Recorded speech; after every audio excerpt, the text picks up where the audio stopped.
Hello everyone, my name's Daryl Tate. I am an e-learning instructional developer here at TCC Connect. And today we're going to have a presentation that's going to highlight 10 technology tools that you can use to improve student engagement. It'll take about 15 minutes and do a brief overview of each of them. Starting with screen capturing, moving into presentation tools. We'll take a look at some tools that will allow you to develop interactive content, video streaming, tools that will allow you to create some synchronous interaction in your course, personal publishing platforms. We'd be remiss if we didn't take a look at the learning management system, Blackboard itself. There are some places also that you can find pre-produced video content and lesson content, and then we'll wrap up with some collaboration tools that you can use. Okay, screen capturing tools. Screen capturing tools are important because they allow you to personalize your content. You can specifically customize your content for whatever area you're teaching and have it delivered in an online format like a video.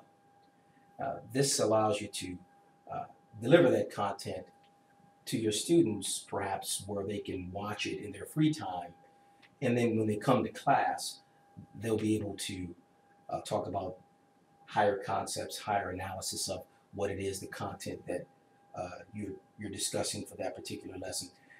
This concept is known as the flipped classroom, but it just allows you to get a personal tailoring of what it is that you want to deliver. Some of the screen capturing tools out there now, you have Screencast-O-Matic, Jing, Camtasia. There are limitations with some of them, like Screencast-O-Matic, for example. Your videos can be 15 minutes, and Jing, the longest, is 5 minutes. Camtasia, which is a little bit more robust, allows you to basically capture video for as much as your hard drive can store. The features are a lot more robust, but at the same time, there's a higher learning curve. So keep that in mind. There's a quick look at Screencast-O-Matic. You can see it's just a basic interface that allows you to record your screen, your webcam, or both at the same time, and just basic features that allow you to capture your screen. Okay, presentation tools. We heard of PowerPoint, I'm sure. There's Prezi out there and Animoto. PowerPoint, though, there's some new features that they've incorporated. They've improved their video and audio output in terms of their file formats that they support. They have better design tools now, theme variations and color palettes.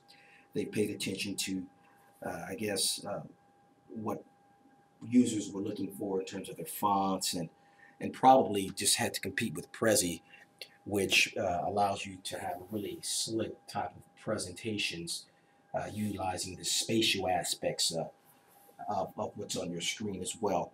Important, PowerPoint and Prezi don't play well together. I would either use PowerPoint or I would use Prezi. I would not combine them.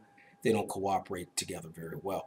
Animoto is great for if you have video clips, if you have photos, if you have music, and you want generated a music video presentation with movement.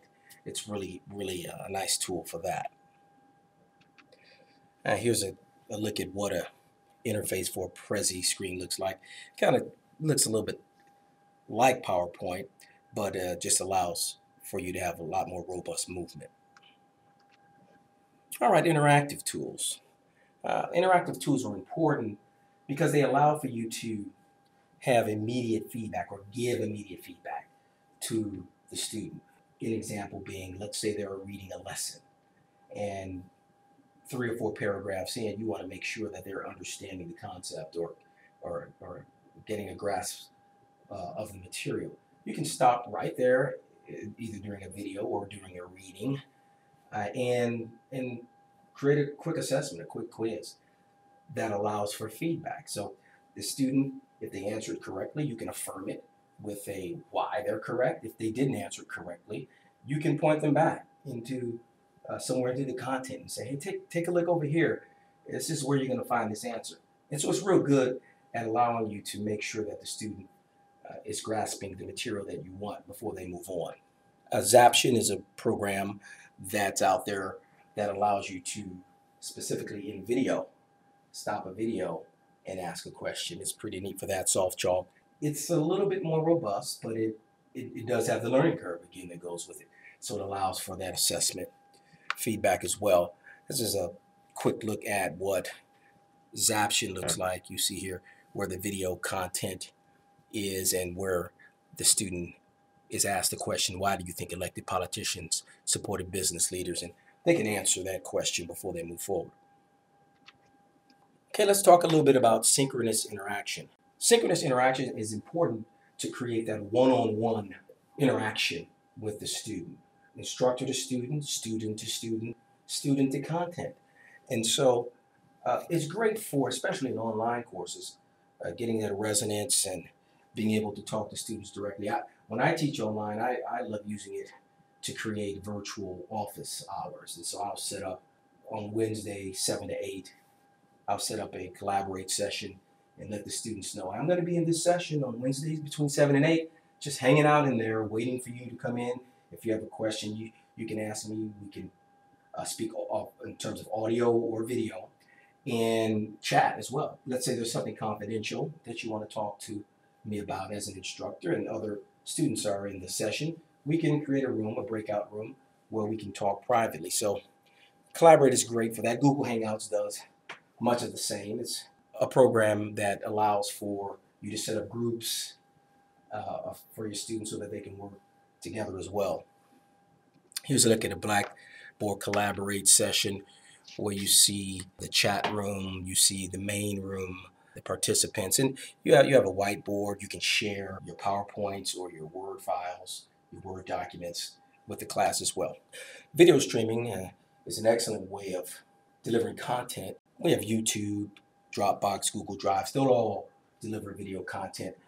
I recommend YouTube because in this day of accessibility and ADA compliance, it's important that we be able to put transcripts or closed captioning on the video. YouTube allows for that. It has that inherent, it's native in YouTube. So you can, for those that may be hearing impaired, there's closed captioning for them and the transcript. So that's pretty nice. I would recommend that you create a YouTube channel. One of the benefits of a YouTube channel is that you can create your own collection. Here you see a professor here who's created his entire collection for his different courses or for his different content. It's also great for students to be able to put their videos or content up as well. Okay, we have personal publishing platforms, Google Sites and WordPress. This is great for students to put their work in a digital format. And so let's say they're creating an e-portfolio and now they can place their video links there, they can place their text, their hyperlinks, and have it all in one place. Basically their own website. That's good for them to have a takeaway. It's good for you to be able to evaluate their content and assess their content as well. Here's a look at a site that a teacher put up, and it's allowed for the teacher to have content as well available for the student. And so basically you can create your own website. It's real simple and easy to do. WordPress is a little bit more difficult to navigate. It has a higher learning curve, but it works well also. All right, the actual learning management system that we use is Blackboard. Really nice feature in terms of the instant messenger and the audio authoring tool. The instant messenger is great for quick interaction with a student. Maybe you won't desire to have instant messenger going all semester because you don't want to constantly be getting barraged with messages from students, but let's say it's an important time of the year. Let's say you're getting close to your final and you want to block off a period, a 24-hour period where your students can get to you if they have questions. You can set it up for that time and say, hey, look, we're going to instant message each other over this next 24-hour period if there are any questions and feedback so that we can move on seamlessly with getting our final done. That's a good example of using Instant Messenger. The Blackboard audio authoring tool is great, in my opinion, for let's say there's an announcement that you want. You can do a podcast and then do an announcement to the class from an audio standpoint that will convey a message better than just you typing text. I love using it for just messages or announcements that are happening with the class. You can do it very quickly, and the students can get the gist of what it is you're trying to convey. I do recommend interactive discussion boards highly. They create that sense of collaboration, they create engagement with the student. There's that good student-to-student engagement as well as instructor-to-student engagement, and you can also have the course material there as well.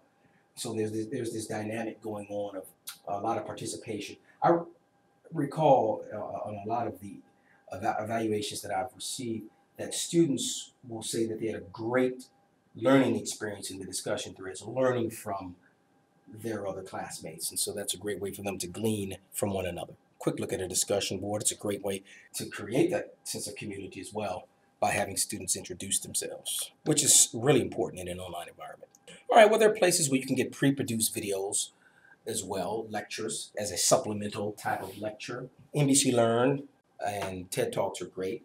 They usually will have industry experts with current events talking about their areas of expertise. Just really great ways to supplement or even create a video lecture for that particular lesson if you find one that captures the content you want to convey.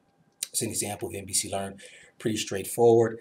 You can look at the collections. They're in alphabetical order there. You can sort them in different topics. So they make it pretty easy for you to do.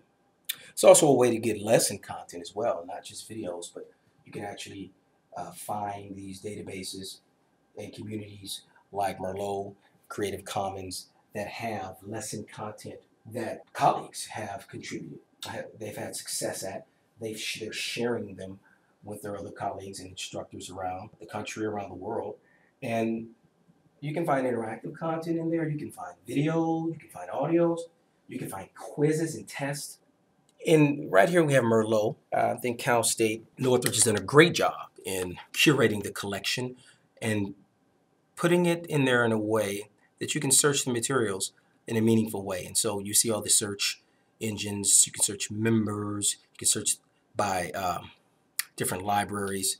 You can search by learning exercises. And so that's a great way to get content for your course as well. And finally, collaboration tools, which are important when you have students working together in groups. The students working in a group and they have their area or what they're responsible for. And then you have 4 or 5 students, you don't want them to have to do all of their assignments and then come together and then vet through what it is that they're trying to put together. It makes it a little easier for them during the process to put it together as they go along. And so Google Docs, wikis, there's Padlet out there. They allow for students to place their ideas and they're part of the participation in a collaborative effort without having to sort through. And so an example would be if a student's working on a document, say at midnight, and another student comes back at 2 o'clock in the morning and works on that document, well, that student at 2 o'clock in the morning will see the document that the student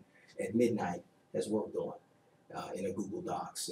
And there's even times when there could be a minute or even seconds apart where those documents will update. And so that's pretty nice to be able to do in terms of collaboration. And it's real simple here.